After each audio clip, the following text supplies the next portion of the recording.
Hi guys, coucou les copains. Aujourd'hui je vous retrouve pour une vidéo qu'une abonnée m'a conseillé de vous faire en fait.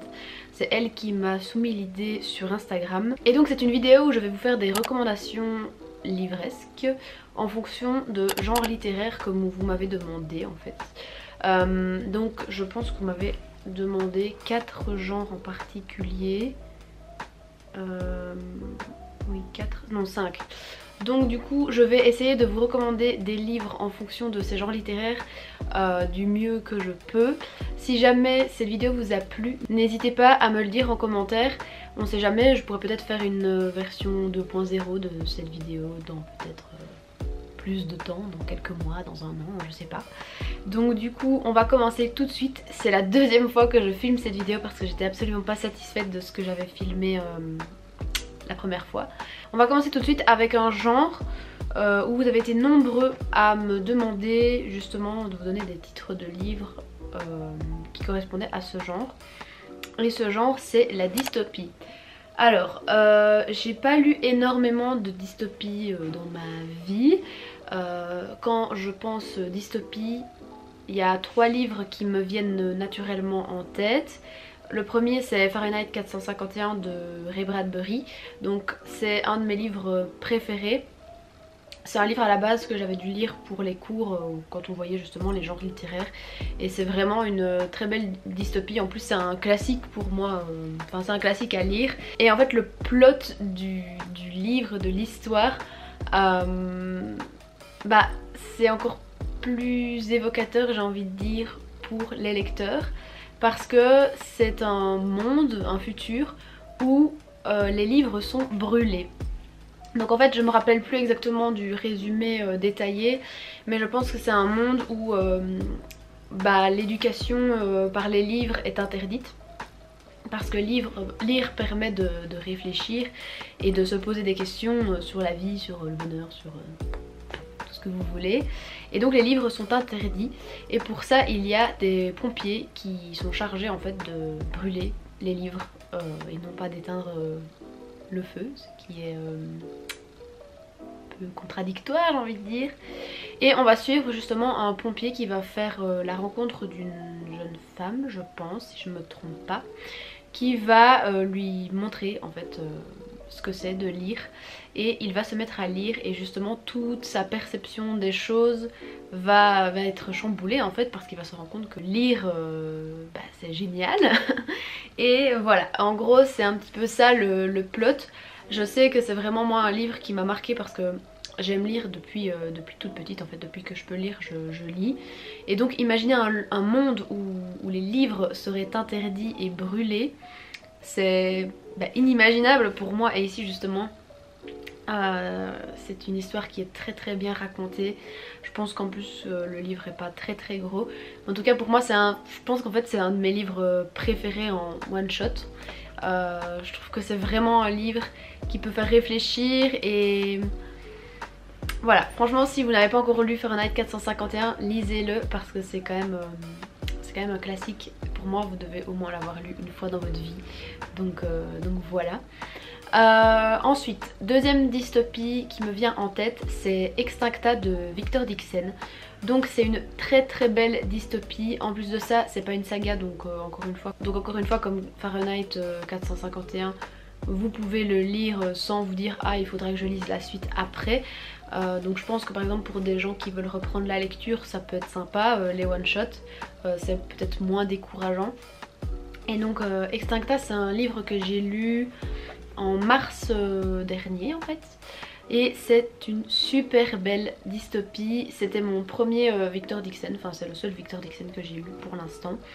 Alors l'écriture pour moi peut paraître lourde à certains moments, mais l'histoire en vaut vraiment la peine. Donc pour ceux qui ne connaissent pas le livre mais enfin les gens sont fous. Donc Extincta, pour ceux qui ne connaissent pas, c'est un livre qui se passe dans le futur en fait. Et on imagine en fait une terre sur laquelle pratiquement toutes les espèces animales ont disparu, beaucoup d'espèces végétales aussi, et on vit sur une terre aride, presque infertile. Et la population est régie sous forme de castes. Donc étant donné que ça fait 1 an que je l'ai lu, je m'aide de ma petite review Goodreads pour vous expliquer le résumé. Pour ceux qui sont intéressés, vous pouvez venir me suivre sur Goodreads. Je fais de temps en temps des reviews pour les livres qui m'ont vraiment marqué. Et je sais que pour Extincta, j'avais fait une assez grande review. Ah mais vous voyez rien. Mais j'avais fait une assez grande review sans spoil. Donc vous pouvez facilement lire le résumé, voir si ça vous tente ou pas. Donc qu'est-ce que j'avais écrit ? Dans ce récit, nous entrons dans un monde apocalyptique où presque toutes les espèces animales et végétales ont disparu. Nos derniers hommes sont répartis en différentes classes sociales qui hiérarchisent chaque ville. En bas de l'échelle, on retrouve les suants qui labourent les champs d'algues. Vient ensuite les crachants, chargés de veiller au travail des suants. Les saignants, sorte de police de la ville. Les pleurants qui représentent la classe religieuse et qui vouent un culte à Terra. Et enfin les apex, donc la cour, la monarchie. Et chacun paye le prix des erreurs du passé par la sueur, la salive, le sang et les larmes. Donc voilà en gros le plot un petit peu de l'histoire. Et on va retrouver Astrea, donc qui est une suante. Et je ne sais plus comment il s'appelle. Ah oui.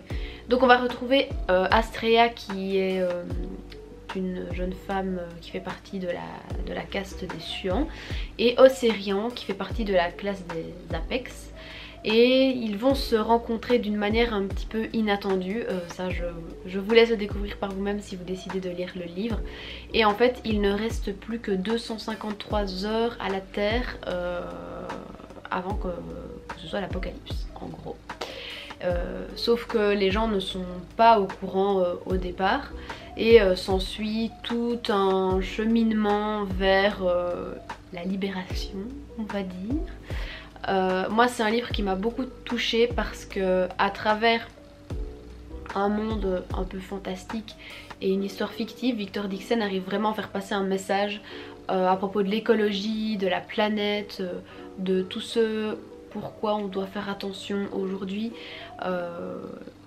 En gros il nous amène il nous avertit un petit peu de ce qui pourrait nous attendre si jamais on ne fait pas attention maintenant.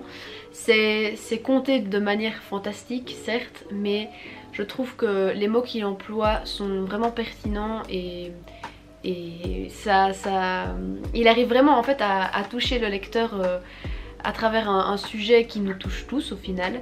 Et je trouvais vraiment ce livre très cool parce que c'est un livre divertissant, j'ai envie de dire, étant donné qu'on arrive dans un autre univers et que le récit est fictif forcément. Mais au final c'est inspiré de la réalité, j'ai envie de dire, et de la Terre, de l'état de la Terre aussi actuel. Et donc je trouve en fait que Victor Dixon a excellé dans ce récit en fait. Je sais que c'est un ouvrage qui lui a pris 10 ans d'écriture, 10 ans de recherche aussi. Le livre est très bien fait, il y a une carte, le livre il est magnifique. Je l'ai pas ici, je peux pas vous le montrer parce qu'il est chez mes parents, mais je sais que l'objet livre en soi est vraiment magnifique. Franchement il a répertorié plein d'espèces animales à travers les chapitres. Enfin je vais pas vous spoiler, mais vraiment c'est un livre super cool. Et vraiment si ça vous intéresse pour le moment, on va dire l'état actuel de notre environnement, et que vous faites attention à l'écologie etc, ou que vous voulez en savoir plus, ou que vous voulez lire quelque chose même en rapport avec ça, franchement foncez, parce que c'est une lecture moi qui m'a énormément touchée l'année dernière et que j'ai vraiment dévoré. Je crois que je l'ai vraiment lu assez vite en quelques jours. Donc voilà pour cette deuxième proposition on va dire. Et la troisième dystopie qui me vient en tête, c'est la trilogie du Tearling de Erika Johansson. Donc je n'ai pas encore fini la trilogie parce qu'il me reste le 3e tome à lire, mais je vous en ai déjà parlé en fait dans plusieurs vidéos. Moi c'est une dystopie que j'adore, et c'est une saga en fait, c'est la saga qui m'a fait recommencer à lire il y a 2-3 ans maintenant. donc non, 2 ans et demi.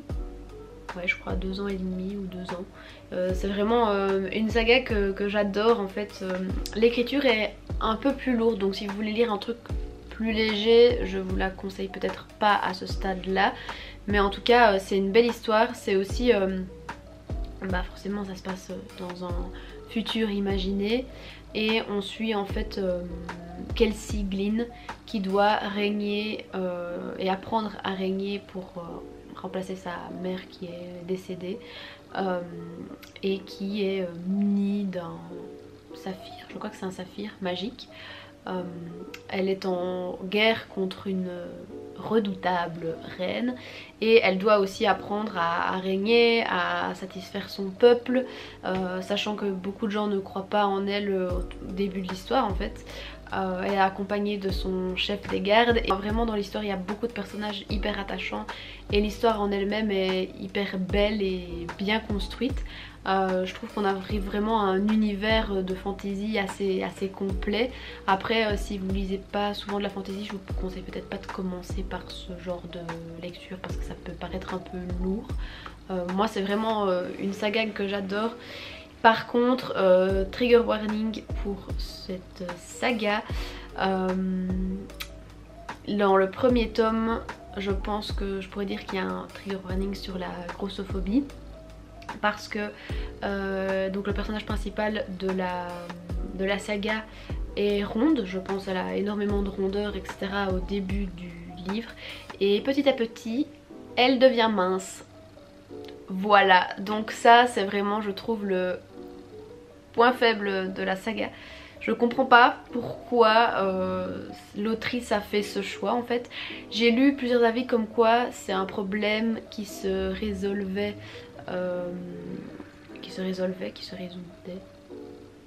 c'est un problème qui se résout apparemment dans le tome 3. Donc ça je peux pas vous le dire moi parce que j'ai pas encore lu le tome 3, je n'ai lu que les 2 premiers tomes. Et je trouve en tout cas que c'est quand même une grosse problématique dans la saga. Je ne comprends pas du tout pourquoi l'autrice a fait ce choix. Ça s'expliquera peut-être dans le 3e tome. Mais du coup si la grossophobie est un sujet qui vous touche pour x et y raison, voilà c'est dit. Moi j'espère vraiment que ce point négatif va être réglé dans le tome 3 parce que je trouve que c'est vraiment pas une bonne direction, un bon choix que l'auteur a pris. J'espère que j'explique ça avec des bons mots parce que j'ai pas envie de dire de bêtises. Mais voilà pour ça, mais à part ça c'est une saga vraiment très complète et bien construite donc foncez. Alors ensuite vous m'avez demandé des livres de non-fiction. Donc je suppose que quand vous dites des livres de non-fiction c'est des livres réalistes. J'espère que la caméra n'est pas mise trop... J'ai l'impression que je suis pas droite. Mais donc des livres de non-fiction contemporains, c'est ce que vous m'avez demandé.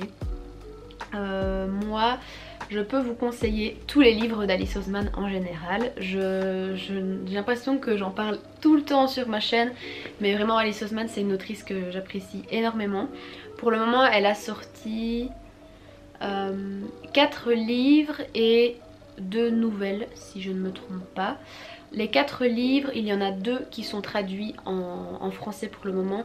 C'est L'année solitaire et Radio Silence, donc les 2 sont traduits en français.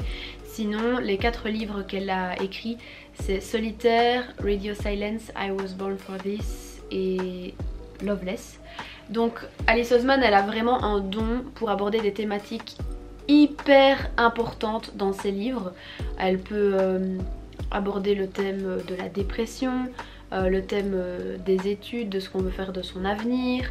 Je sais que dans un de ses livres il y a aussi le rapport entre le fan et les personnes célèbres. Elle amène mais beaucoup de thématiques. Je sais que dans son dernier bouquin Loveless, je crois que dans son dernier roman Loveless, elle raconte l'histoire d'une personne qui est aromantique, je pense, si je ne me trompe pas. Donc je trouve que c'est hyper important d'aborder la diversité et elle sait le faire, mais Franchement c'est la queen pour écrire des livres sur la diversité, donc vraiment foncez. Elle a également écrit des romans graphiques qui s'appellent Heartstopper. Je ne sais même pas si ça vaut la peine que je vous les présente parce que ce sont des romans graphiques hyper connus. Mais en gros c'est une romance entre deux garçons. L'un qui découvre en fait qu'il est gay et l'autre qui le savait déjà, et on observe vraiment l'évolution de leur relation à travers des romans graphiques et c'est absolument trop mignon. Voilà. Je sais qu'elle aborde aussi les TCA, donc les troubles du comportement alimentaire. Vraiment elle aborde mais tellement de sujets hyper importants, et pour ceux qui veulent commencer la lecture en VO, donc en anglais, je vous les recommande à 1000% parce qu'ils sont hyper abordables au niveau de l'anglais. Franchement foncez, Alice Oseman. En plus elle a une plume extraordinaire. Elle a une plume très simple et poétique, vraiment je pense qu'elle arrivera à toucher beaucoup de gens à travers ses récits, donc foncez pour ça.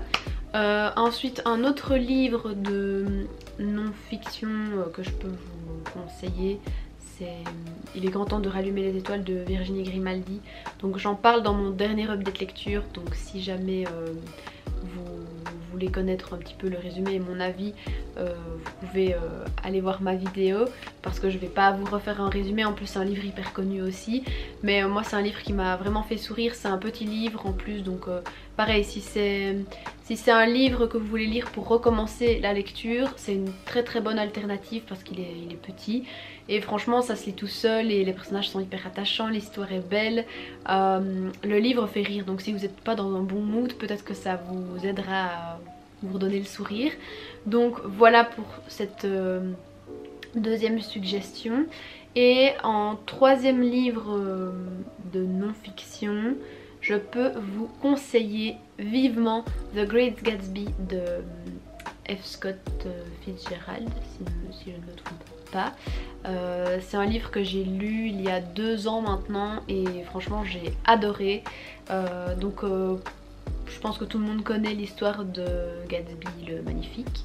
Et en plus, si vous lisez le livre, vous pouvez après vous faire un petit kiff et regarder le film avec Leonardo DiCaprio. Voilà. Voilà, c'est cadeau pour ça. Mais en termes de livres de non-fiction, c'est ce que je peux vous conseiller. Aussi un contemporain que moi j'aimerais bien lire et qui sera une de mes prochaines lectures, mais que je ne peux pas vous conseiller parce que bah, forcément j'ai pas encore d'avis dessus, c'est Felix Ever After. C'est un livre qui me fait énormément envie, donc si vous ne le connaissez pas encore, bah voilà, j'amène un autre livre on va dire sur la table, hein, vous faites ce que vous voulez avec. Voilà pour les livres de non-fiction et contemporains. Alors ensuite, vous avez été nombreux à me demander de vous conseiller des livres où il y a de la romance.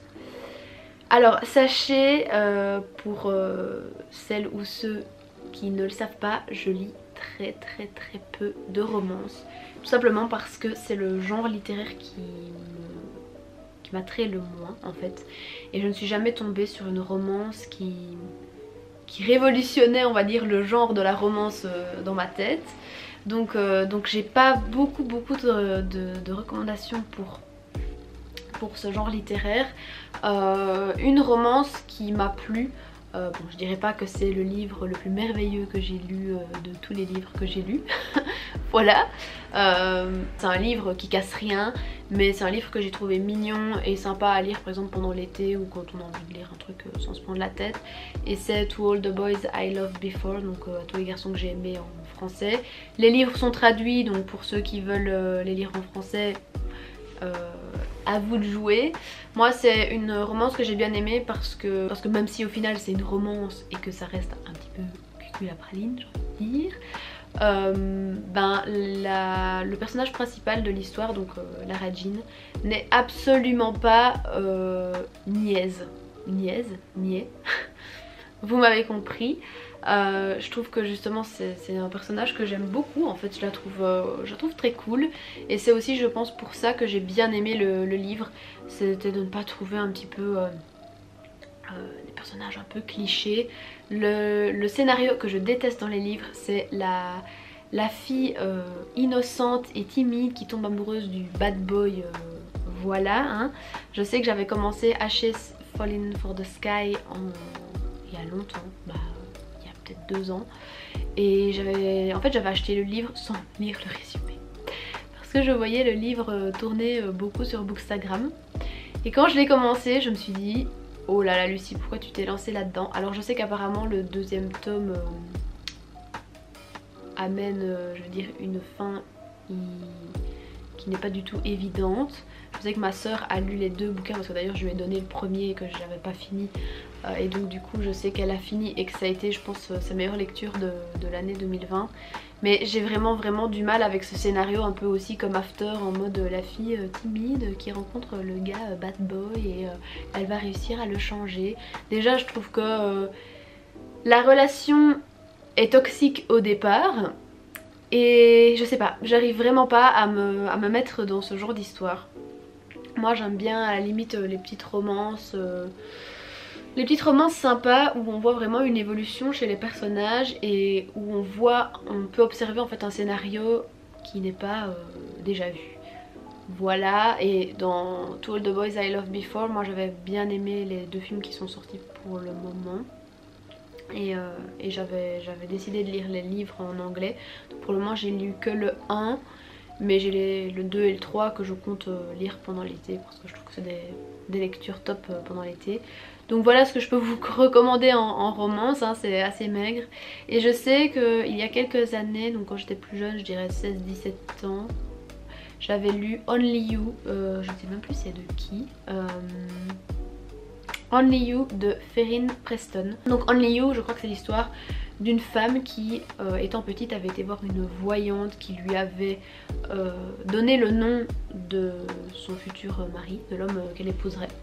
Et la veille de son mariage, elle reçoit un coup de téléphone de cet homme en fait, enfin d'un homme qui s'appelle d'un homme qui a le même nom que la voyante lui a donné. Et donc elle décide de partir avec sa meilleure amie retrouver cet homme, voir si c'est vraiment son âme sœur. Je crois que c'est ça l'histoire.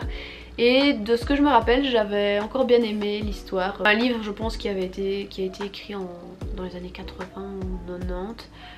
Et je sais pas pourquoi, j'avais encore bien aimé. Je trouvais l'intrigue intrigante hein. Je sais pas pourquoi, je trouvais le résumé intriguant, je l'avais lu, je pense que j'avais bien aimé et je crois que ça doit être une des rares romances que j'ai bien aimé. Je sais même pas vous dire pourquoi j'avais aimé ce livre, mais en tout cas voilà ce que je peux vous conseiller en romance. Je sais que beaucoup de gens me conseillent Beach Read, beaucoup de gens me disent oui si tu n'aimes pas la romance, Beach Read tu vas trop aimer. Je ne sais absolument pas s'il a été traduit en français, mais voilà ce que je peux vous recommander pour les romances. Je sais qu'il y a c'est pas beaucoup mais c'est pas le genre que je lis donc du coup je peux pas vous recommander 1000 livres. Ensuite on arrive à mon genre de prédilection. Vous m'avez demandé de vous recommander des livres de fantasy. Donc vous m'avez demandé de vous recommander aussi des livres de fantasy pour des gens qui ne lisent jamais de fantasy et qui sont habitués à lire des contemporains ou des livres de non-fiction. Je peux pas vraiment me mettre à votre place et me dire en fait ce que vous avez envie de lire, j'ai envie de dire. Pour moi, si vous lisez jamais de fantasy, déjà faut que vous vous lanciez dans un récit de fantasy qui vous fait envie. Parce que si au final je vous recommande des livres et qu'en lisant le résumé ça vous donne pas envie, bah je sais pas au final si c'est vraiment une bonne solution. Pour moi, si vous voulez vous lancer dans la fantasy, il faut vous lancer dans une saga ou dans un livre, peu importe, qui vous fait envie malgré le fait que ce soit fictif. Donc c'est un peu le conseil que je pourrais vous donner pour ceux qui ne lisent jamais de fantasy. Parce que je peux vous en recommander, mais si ce sont des fantaisies où l'univers est vraiment très prononcé et que vous n'êtes pas habitué à ça et qu'au final ça vous dérange parce que vous avez envie d'être introduit petit à petit dans la fantasy, bah voilà, c'est un peu compliqué de vous recommander de la fantasy pour ceux qui n'en lisent pas. Moi la saga qui me vient en tête pour débuter la fantasy c'est Shadow and Bone, donc de Leigh Bardugo, donc Grisha en français. Pour moi c'est une saga qui est assez douce on va dire pour commencer. Je trouve que l'univers est très bien construit et à la fois assez compréhensible. Le scénario, le plot de l'histoire, c'est un peu du déjà vu, mais d'un autre côté ça vous introduit quand même bien dans la fantasy. Donc pour moi c'est un peu la saga que je recommanderais pour quelqu'un qui lit jamais de fantasy. Plus les Bardugo, je l'aime, voilà. Donc c'est vraiment la saga que je recommanderais pour des gens qui n'ont jamais lu de fantasy. Après il y a aussi les Percy Jackson, mais ça c'est beaucoup plus jeunesse, donc ça dépend encore une fois de ce que vous appréciez. Percy Jackson, je trouve que c'est une bonne alternative aussi pour entrer dans le fantasy, surtout qu'on en apprend sur la mythologie, donc si c'est une thématique qui vous intéresse, bah, c'est hyper intéressant, c'est trop cool. Moi en tout cas Percy Jackson, je crois que c'est une de mes sagas encore préférées maintenant, même si c'est très jeunesse. Et en général les fantaisies que je recommanderais aux personnes qui veulent en lire et qui en ont déjà lu, il y a La Passe Miroir de Christelle Dabos, donc ça je vais pas m'éterniser dessus parce que j'en ai déjà énormément parlé sur ma chaîne, mais c'est une saga qui m'a beaucoup touchée et l'univers est vraiment waouh. Après pour quelqu'un qui veut lire une fantasy pas trop compliquée, je vous recommande peut-être pas La Passe Miroir, hein. Donc vous voyez ça dépend un peu de ce que vous avez envie en fait. Sinon bah forcément il y a tous les livres de Leigh Bardugo, tout l'univers du Grishaverse de Leigh Bardugo est extrêmement bien construit. Elle a vraiment réussi à écrire plusieurs sagas qui se passe dans le même univers mais sans pour autant raconter tout le temps la même chose, et ça c'est vraiment juste voilà. Leigh Bardugo je l'aime, donc je vous conseille vraiment tous ses livres, même Ninth House je suis en train de le lire pour le moment et j'aime beaucoup trop, donc voilà, Leigh Bardugo au niveau de la fantasy c'est une valeur sûre aussi. Je peux vous recommander aussi la saga The Folk of the Air de Holly Black. Donc pour le moment je n'ai lu que le premier livre, il faut que je lise le deuxième tome. Donc c'est The Cruel Prince, le premier tome en anglais, donc le prince cruel en français. Pour ceux qui veulent lire la saga en français, lancez-vous parce que le deuxième tome va être traduit en avril, donc vous n'aurez pas à attendre trop longtemps. C'est une saga où l'univers va être peut-être un peu plus prononcé parce que c'est dans un univers où il y a des faées, donc c'est des espèces de fées méchantes j'ai envie de dire, mais pour ceux qui aiment les romances un petit peu plus originales, lisez The Cruel Prince. Moi ça a été un de mes gros coups de cœur de 2020 et waouh, c'est une saga de fantasy juste magnifique et en fait j'ai vraiment réussi à m'imaginer un univers de ouf, donc ça aussi franchement pour des fantasy valeurs sûres, bah, je vous recommande The Folk of the Air. Moi c'est voilà, j'ai vraiment trop aimé le premier tome pour l'instant et j'ai très hâte de me replonger dans l'univers, donc voilà pour une autre saga que je peux vous conseiller. Et je peux vous recommander encore une fois Percy Jackson ou Gardien des Cités Perdues. Je sais que ce sont des sagas jeunesse et que ça ne plaît pas à tout le monde, mais au final j'ai l'impression que les Harry Potter ont été lus par énormément de monde alors qu'au final c'est une saga jeunesse aussi. Donc si vous avez bien aimé Harry Potter, vous pourrez facilement aimer Percy Jackson et Gardien des Cités Perdues, enfin en tout cas c'est mon avis. J'avais pas envie de vous recommander Harry Potter aujourd'hui parce que bah, j'estime que ça sert à rien. La saga n'a pas besoin de moi pour être connue, et en plus de ça je trouve qu'aujourd'hui on retrouve énormément de sagas de fantasy qui surpassent Harry Potter et dont les auteurs sont beaucoup moins problématiques que J.K. Rowling.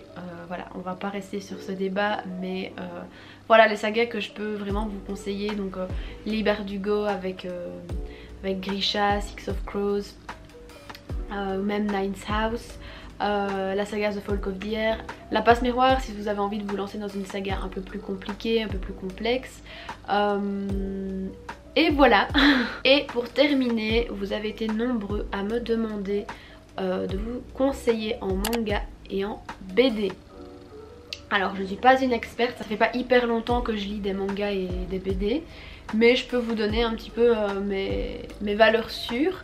En manga je vous en ai déjà énormément parlé, mais il y a la saga The Promised Neverland et la saga L'Atelier des Sorciers, donc ce sont mes deux sagas préférées en manga. Franchement foncez. Si vous aimez L'atelier des sorciers c'est un univers de fantasy. Donc voilà, c'est hyper mignon, ça se lit très vite, de toute façon les mangas ça se lit vite. Et The Promised Neverland c'est un univers un peu plus sombre et c'est vraiment... Le plot en fait est hyper original pour The Promised Neverland, donc juste foncez, c'est une valeur sûre aussi. Après si vous avez envie de vous lancer, je sais pas moi, dans une saga de manga qui est déjà connue en animé, je vous conseille Sakura Card Captor. Donc moi j'ai commencé la saga il y a 1 an ou 2 et vraiment c'est hyper doudou aussi comme lecture. Si vous avez déjà regardé l'animé et que vous aimez, bah pourquoi pas vous replonger dans les mangas. En plus vous avez tous les détails des dessins qui sont juste splendides. Donc voilà un petit peu pour les mangas que je vous conseille, qui sont des valeurs sûres pour moi. Et alors au niveau des BD que je peux vous conseiller, je sais pas du tout en fait le genre que vous aimez. Moi je sais qu'au niveau des BD j'aime beaucoup les BD jeunesse. J'aime vraiment bien l'univers des BD pour enfants. Je sais pas pourquoi, j'aime trop. Pour moi les BD, ce que je regarde au premier abord c'est que les dessins me plaisent. En fait je sais pas pourquoi, je m'en fous un petit peu du résumé et de l'histoire, parce que je me dis que si je me dis toujours que si les dessins me plaisent, l'histoire me plaira en fait. Donc souvent quand je suis chez mon libraire, je feuillette un peu les BD et je regarde si les dessins me plaisent, et puis j'achète en fonction et je vois si l'histoire me plaît par après. Donc voilà moi comment je fonctionne avec les BD. Je sais pas si vous faites justement plus attention au résumé qu'aux images, mais moi c'est ma manière de fonctionner. Les 3 BD qui me viennent en tête quand vous me demandez des recommandations, c'est Sorceline, donc c'est une BD de Sylvia Douillet je pense, qui raconte l'histoire de Sorceline qui effectue un stage je pense de magie, zoologie, un truc comme ça. Non, Sorceline vient d'entrer à l'école de cryptozoologie pour développer sa passion, l'étude des animaux légendaires, oui, des animaux fantastiques. Voilà, donc en fait on suit Sorceline qui est dans cette école de cryptozoologie et qui découvre plein d'animaux fantastiques. Alors faut savoir que les illustrations sont absolument juste magnifiques, splendides. L'histoire est hyper mignonne et je trouve que c'est vraiment une BD doudou à lire même en automne, avec un petit plaid et un petit thé ou un petit chocolat chaud, comme vous voulez. Moi c'est vraiment une BD doudou qui je sais me met du baume au cœur quand je la lis. Et ensuite il y a la BD La boîte à musique, je ne sais plus de qui c'est, mais c'est une BD hyper connue. Donc c'est un peu dans le même goût on va dire que Sorceline. Donc la boîte à musique raconte l'histoire d'une petite fille qui va recevoir par son papa la boîte à musique de sa maman qui est décédée, et elle va se rendre compte qu'il y a quelque chose qui vit à l'intérieur de la boîte à musique et elle va décider de découvrir qu'est-ce qui s'y cache, et elle va découvrir un monde complètement à part et imaginaire en fait dans la boîte à musique de sa maman. Voilà, donc c'est très jeunesse aussi, c'est très doudou, mais moi j'aime vraiment beaucoup l'histoire. Les personnages sont très attachants aussi et les images sont juste... les illustrations sont vraiment très belles.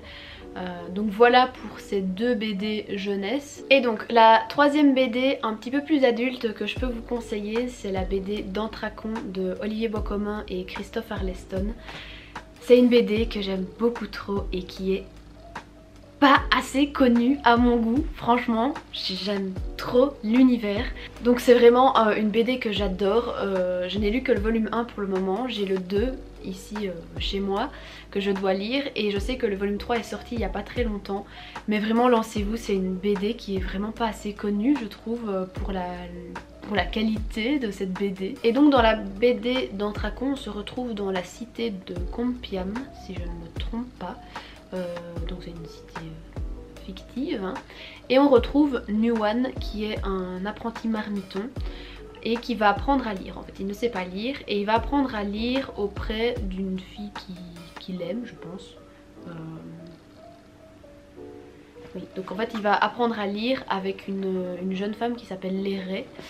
je crois, hein, je crois que c'est Léré, mais je sais pas comment ça se dit. Nuwan va apprendre à lire avec Léré et un jour il va toucher au Dentracon. Dentracon c'est un grimoire magique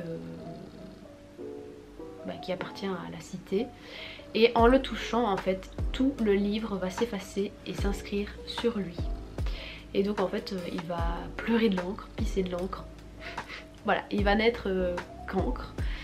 Et donc à partir de cet accident, Nuwan va devenir un fugitif et va avoir besoin de l'aide justement de Léré pour vivre avec cet accident qu'il vient de causer. Donc voilà, franchement c'est un résumé. J'ai l'impression que mon résumé n'est pas du tout flatteur, mais franchement la BD est hyper cool et les personnages sont assez attachants. Franchement même la BD en soi est un petit peu drôle et je la trouve vraiment cool.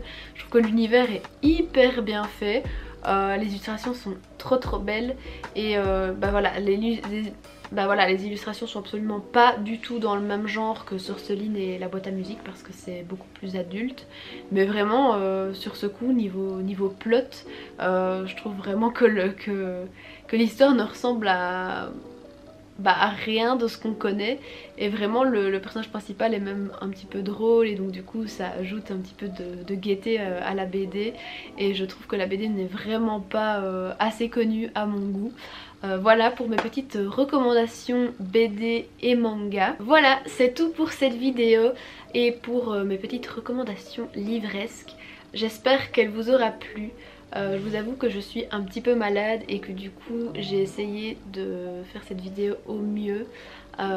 J'espère que je vous aurai donné envie de lire certains livres que je vous ai présentés aujourd'hui. N'hésitez pas à me dire dans les commentaires si certaines suggestions que je vous ai faites aujourd'hui vous donnent envie et si vous en avez déjà lu en fait certaines.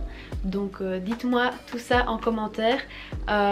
N'oubliez pas de liker la vidéo si elle vous a plu et à vous abonner si ce n'est pas encore fait en fait. Voilà, d'ici là je vous souhaite de belles lectures et je vous dis à la prochaine dans une nouvelle vidéo. Bye.